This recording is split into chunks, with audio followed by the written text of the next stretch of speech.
Hi, everyone. Nice to see you again. And I'm back to introduce another amazing friend and colleague, Kim Dvorchak, who is the Chief Executive of the National Association of Counsel for Children, which is an amazing organization. And taking Kanan's a public speaking tip. I'll share a personal story that when I started out representing kids in juvenile and family court, going to the NACC conference every year, it was a really safe space for me to advocate for LGBTQ youth and to be a gay person in a space with a bunch of professionals myself. And I so appreciate the organization and particularly under Kim's leadership of just really centering LGBTQ plus youth in every conversation and equity generally, because we know youth of color are so overrepresented in the child welfare system too, and at the intersection of those identities. So thank you to Kim and NACC for that always, and I'm very proud to be vice president of the board of NACC and have been a member for years. And Kim may not do it, or she may, but there's also an amazing children's justice fund that Kim has started to help support lawyers for children in family court, foster care proceedings, and other legal proceedings. So I'll kick it over to Kim. Great. Thank you so much, Curry. We are so honored that you are a member of our board of directors and our current vice president, president to be. So very excited about that. It's lovely to be joining you all this afternoon. Thank you to Elliott Hinkle, Unicorn Solutions, and all the other sponsors for the opportunity to join this landmark and inspiring day. As been Curry stated, my name is Kim Dvorchak.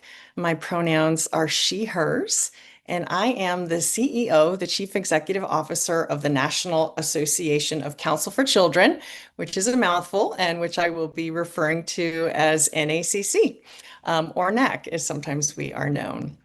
So just to give you a little bit of background, NACC is a national nonprofit organization. We're headquartered in Denver, Colorado, and we have expert staff across the country providing training and technical assistance in the child welfare legal community. Our mission is to advance children's and parents' rights by supporting a diverse, inclusive community of child welfare lawyers to provide zealous representation. That is the key, provide zealous representation, and by advocating for equitable, anti-racist solutions co-designed by people with lived experience in foster care. So NACC trains and certifies child welfare attorneys nationwide. We promote high quality legal representation standards, and we work to ensure that every child and youth is seen, heard, and represented by counsel who both centers their voice and protects their rights.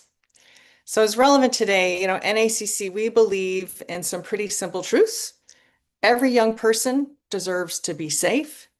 Every young person deserves to be heard. And every young person deserves to be celebrated and loved. This includes children who are lesbian, gay, bisexual, transgender, queer, intersex, asexual, two-spirited, or questioning. Children who exist across the diverse and beautiful spectrum of identity. Unfortunately, far too often, our systems fail these children who are overrepresented. Nearly 1/3 of youth in foster care identify as LGBTQIA+. Once removed, LGBTQ+ youth are far more likely to be moved from place to place, from home to home. They're far more likely to be living in an institutional, non-family setting, and they're far more likely to experience harassment and bullying in foster care. Family, community rejection, systems rejection exacerbates mental health concerns. And unfortunately, this means the rate of suicide attempts for LGBTQ+ youth in foster care is more than 2.5 times higher than their LGBTQ+ peers outside of foster care. Black and Indigenous youth are particularly at risk, as Curry mentioned, experiencing the compounded impact of racism, queerphobia, and system involvement. And as attorneys, we must do more than avoid harm. We must actively empower and protect our clients. I happen to be sitting here today in Washington, D.C. for an event just blocks from our nation's capital, seeing all kinds of grand symbols and images and buildings and monuments. And it's had me thinking a lot about power. You know, we all have a lot more power than we think we do. And those of us that are privileged to have that power need to take that seat, own it, and exercise that power. Legal professionals are advocates with power and they are positioned to make a difference. And when our client is an LGBTQ plus child, especially one in the child welfare system, we must be unwavering in our commitment to equity and dignity. So at NACC, we are committed to building a national community of lawyers who are ready to do this work. Lawyers who are trained, supported, and inspired to stand with LGBTQ youth, partnering with them, co-designing solutions with them. We publish guidance, trainings, we offer certification in child welfare law, and we elevate best practices so that every young person receives the highest quality legal representation. But we need you, the legal community, to exercise your power. We need every lawyer who works with youth to understand that LGBTQ plus rights are children's rights, that affirming identity is part of legal advocacy, and that silence in the face of discrimination is complicity. So here's what it looks like in practice. First, baseline. Every young person should have the right to an attorney. Sadly, this is not the case across the country. There are 13 states in which children in foster care do not have the right to an attorney throughout the duration of their proceedings. We believe children in court deserve lawyers of their own, lawyers that will partner with them, follow their wishes, and elevate their voices. To learn more about this baseline right to counsel need, you can visit NACC's other website, which is counselforkids.org. Baseline. Every attorney, every young person should have the right to an attorney, and we're working to make that happen. Second, where there is an attorney, attorneys need to first create safety within the attorney-client relationship. This means introducing yourself with your pronouns, using your client's chosen name and pronouns consistently, and insisting that others do too, if this is what the client wants. Attorneys have to avoid assumptions about any young person and use open-ended, affirming language. Simply, what name would you like me to use when we talk privately? What name and pronouns would you like me to use in court? What makes you feel most like yourself? Having an open, honest communication can seem like a small thing, but it builds trust. And trust between the attorney and client creates a safe environment and effective representation. 3, lawyers need to both know the law and know best practices in legal representation. Under federal law, child welfare agencies are required to make reasonable efforts to prevent removal and establish permanency for young people. Moreover, foster home, institutional care placements for LGBTQ plus youth should be safe and affirming environments that support a young person's identity formation and self-expression, whether that involves dress, hairstyle, names, pronouns, or decoration of personal space. We need to normalize their identity and their existence. Care providers should also facilitate access to social support groups like affinity groups, events, other culturally competent services that align with the young person's identity and needs. Celebrating Pride Month, as we are this month, should be open to all youth, including youth in foster care. Practitioners should likewise engage youth in their case plannings and their court hearings to really ensure that their voice is heard regarding their needs, services, and concerns. In addition to knowing the law, knowing best practices, as I said, attorneys use your power to bring the law and best practices to life in court and out of court for the young person you're serving. As lawyers, we must demand the state place people in homes that are both safe and affirming, litigate the denials of gender affirming care or mental health services, insist on inclusion of LGBTQ plus specific needs in service plans, and to file motions on behalf of youth when caregivers obstruct necessary care. When a child is placed with someone who misgenders them or denies their identity, that is not neutrality, it is harm. And we, as their legal advocates, have a right to intervene, challenge the harmful rhetoric, even in the courtroom, push back when professionals suggest LGBTQ plus is just an identity, a phase, or problem that needs to be managed.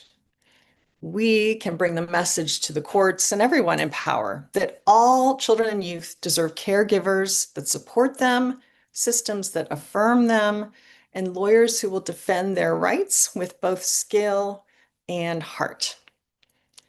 Part of what we do at the National Association of Counsel for Children is to co-design programs and policies with lived experience experts who write articles for our law journal, which is called The Guardian. And I wanted to read an excerpt from a young person with lived experience who wrote an article for The Guardian. The article was called, "I Wish My Lawyer Knew." I often think about the 6 years that I was in foster care, the family instability and abuse that I endured that led me to become a foster child at the age of 10, and the abundant growth I've made to become a persevering young adult today. I wish my lawyer knew what his lasting impact has been on my life.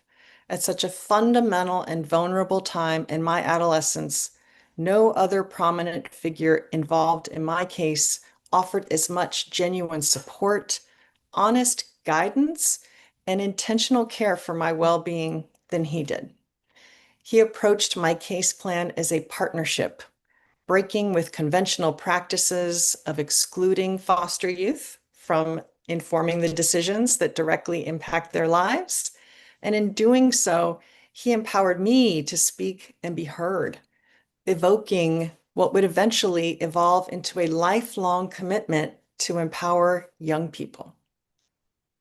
I think that's just an amazing statement. And we at NACC are working to ensure that every attorney has the tools, the information, and the knowledge to meet this moment and provide that kind of zealous representation for the LGBTQ youth they serve. We publish best practice resources, provide expert training, certify attorneys, and we recently published a new tip sheet, which I think will be dropped in the chat, on advocating for reasonable efforts for LGBTQ plus youth in foster care. This is a detailed tip sheet we encourage every single attorney to take, download, put in your briefcase when you take to court every day so that you have the latest information about the law and best practice guidelines. We also have a chapter in our Red Book, which is our treatise, Child Welfare Law and Practice, on LGBTQ youth, which was co-written by our Vice President, Curry Cook. So definitely get yourself a Red Book so that you have that chapter available to you. But know again that the power really lies in each of you. We can give you the tools, we can give you the books, we can give you the training, but culture only changes when you speak up, when you take risks, and when you center the voice of youth that have been too long ignored. So if you're a lawyer watching this, our bottom line is be bolder in your advocacy. Ask better questions. Litigate for real change. Hold the system accountable.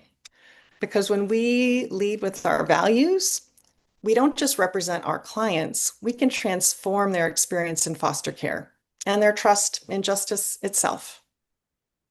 NACC also has a new resource for young people in foster care developed by our National Advisory Council on Legal Representation. It's called Your Case, Your Guide to Exercising Self-Advocacy. This is a toolkit that was designed for all youth, not just LGBTQ youth, but I think it offers a lot of value for LGBTQ plus youth as well, in just thinking through your concerns about your case. There's an interactive journal that can help guide you through your thinking, your concerns, what you want to raise to your lawyer or other stakeholders, and the most effective way in doing that. Every person needs to know my lawyer believed in me, my lawyer saw me, my lawyer fought with me. And in closing, I'll again cite the words of this incredible young person who wrote for our journal. Moving forward in the hustle and bustle of your day-to-day workflow, take a moment to consider opportunities to invest in the leadership of young people and ask how you're empowering foster youth to speak up for themselves and determine your own futures. To the LGBTQ youth and their allies, know that we see you, you matter, and we will keep fighting for your right to be safe, affirmed, and loved. Thank you again for the opportunity to participate in today's Zoomathon. Thanks, Kim. Thank you so much, Kim. As an attorney who spent my entire career being a lawyer for kids, I'm inspired anew hearing you talk, and I so appreciate that you don't not only talk the talk, but you walk the walk, and that means a lot. And it's been incredible seeing how LGBTQ plus youth with lived experience have really informed the work of NACC and others. And just so you know, it's not just all talk for real. We now have a collaboration between Casey Family Programs and Lambda Legal and NACC and Unicorn Solutions and Elliott, where we're having a bi-monthly affinity group call for LGBTQ plus attorneys for children, allies, anyone who's excited about learning more to advocate for their LGBTQ plus clients. So we're meeting bi-monthly, and then we're going to have our first ever affinity group lunch at the NACC conference in Cleveland in August. So we're really excited about that. So thanks again for being here and for all you do. You're so welcome. Thank you, Curry. Thank you, Elliott and team. Bye-bye. Thank you so much. Appreciate you both.